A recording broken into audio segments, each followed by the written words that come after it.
My name is Robbie, and this is my body. And like the typical person, my body can do many great things. But unlike the typical person, I share my body with an attention-seeking parasite. And no matter how hard I try, I cannot hide from the eyes of an onlooker passing by. So I'm not the only person who grew up this way. So this is our story of living with Tourette Syndrome.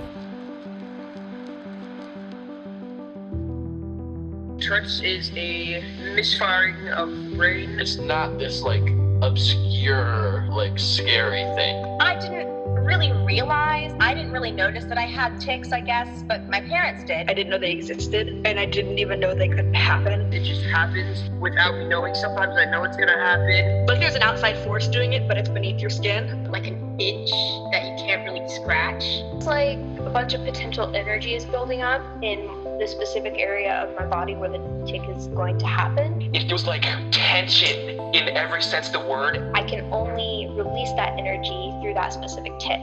It's like you're trying not to blink or trying not to sneeze. It's like holding your breath for a long time. You finally just sigh. And then it finally comes out, and it's amazing because it tenses your body up so much. It feels like it's part of my primal brain. It kind of hurts. It's like I have to force it.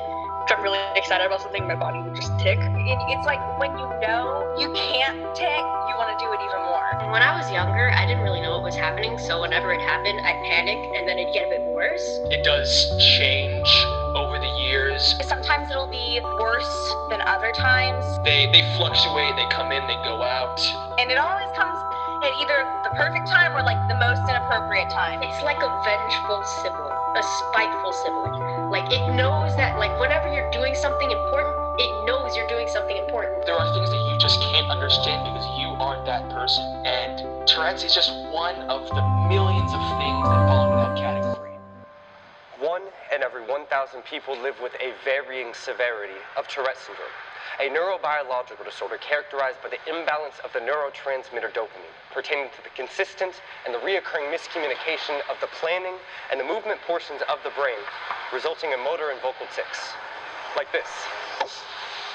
This syndrome rarely includes obscene words or gestures as tics, otherwise known as coprolalia, a swearing tic littered with misconceptions that brands its meaning, when in reality, this tic affects fewer than 10% of those afflicted with the disorder. When I was diagnosed and we were telling people, they were like, oh, well, isn't that the cussing disease? It's more than just cussing and throwing things. That's a lot of what's portrayed in the media. People don't know how to respond to it because when people think of Tourette's, they think of cursing. And then they found out I have coprolalia. Then it's like, oh, well, we'll pray that it goes away. A lot of people just assume Tourette's is just making noises. There's just so much more to it. Floodgates have opened, and it's gotten much worse. And it was getting really, really bad. And I had no reason to understand any of it. I'll get stressed. It'll just keep going and going and going, and it'll start to hurt really bad, and it won't stop. I remember when my tics were at their worst. I just remember thinking, why do I have this problem where I can't always control my body? I gave myself a concussion during a tic attack. It can be very draining. It can be very disheartening, which can definitely be difficult. Because it was getting to the point where I couldn't do school for 2 hours. I would just sit there just ticking. There are times where I thought I was going to pull a muscle, though, from just the different tics I've had. But at the same time, we're all still just people, and we're not this version of Tourette's that you see on TV, where we're just these frightened children who have to cuss all the time because our bodies make them. Tics come and go like new friends becoming old ones, and some stick around like best friends and decide to stay for the long run. Some tics are cute. Some are funny. Some are disorienting, and some hurt. But every tic that I develop feels like another domino added to the cascade, waiting and waiting to watch me fall. All of a sudden my body tenses and does whatever it's going to do, full force. I think Tourette's can definitely be frustrating in that aspect because you'd like to not do those things. I've had situations where I've ticked and people just kind of like make it awkward, like it's a bad thing, like I should be ashamed of what I'm doing. And then it's just weird looks and people trying to like figure out how to deal with it, or they say rude things. As an anxious person already, it really didn't help.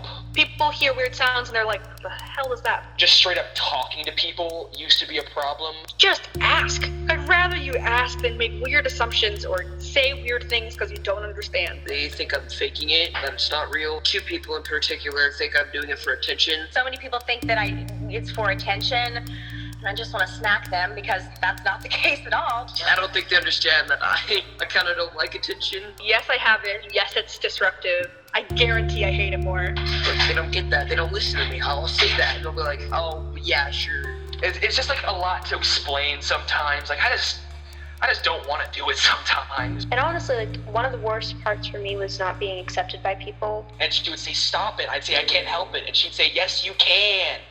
It's frustrating. I don't like it. It's really difficult because I thought I was making friends. And then when I started having my bigger tics, when it started all coming out, that's when they're like, this kid's kind of weird. It's just as frustrating for us as it is for the people around us who have to like hear us and see us and be distracted by us. Yeah, he's just like that. He just acts like that. Like he's just twitchy. I can't control it. It happens. I will apologize. I'm a pretty normal guy. I just happen to have a few quirks about me that include my Tourette's. The tics we live with stick to us like sticky, syrupy glue that brands us like gum in our hair, but unlike gum, no shower will ever cleanse us of our intermittent tics. We are forced to dance a perpetual tango with ourselves because our bodies divorce our minds and wage war on our limbs, and all we have are memories of when our bodies and minds lived together in harmony.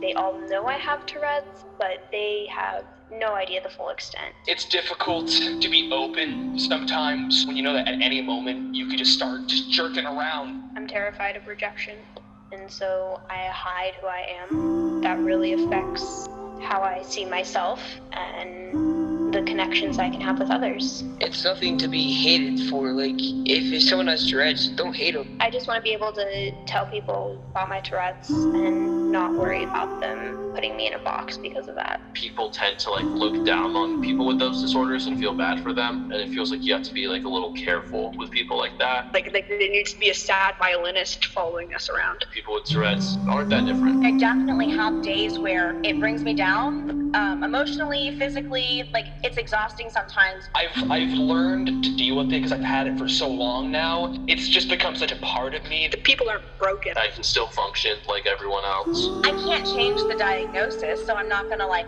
mope about it. But I've never like really thought of, oh, I can't do something because of my Tourette's. They're different, right? And they act weird. If you can make those awkward situations fun situations, I think that'd get rid of some problems. I'm glad that I have Tourette's because it makes me who I am. It's an adventure, you know? It's a fun obstacle course, but it's not gonna like stop you from doing what you want to do. You know, I can do whatever I want, even though I have Tourette's. I think we should kind of make light of it. It is not easy to be a human. It is not easy to be you or me, but that's okay because we were granted sentience, and with sentience comes a lot of pain and a lot of love. It's all part of the experience. It just is. It's diverse and it just is.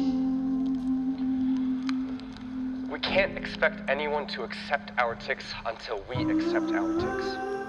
Because they are just that. They are us.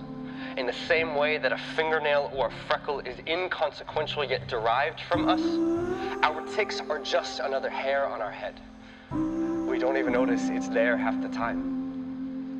But by the way the public has their eyes on us, our hair must be a purple polka-dotted mohawk. And trying to hide our purple polka-dotted hair in a sea of gray is impossible. So why bother even trying to hide? Be big. Be loud. Don't stifle a single tic, but above all, be 100% unapologetically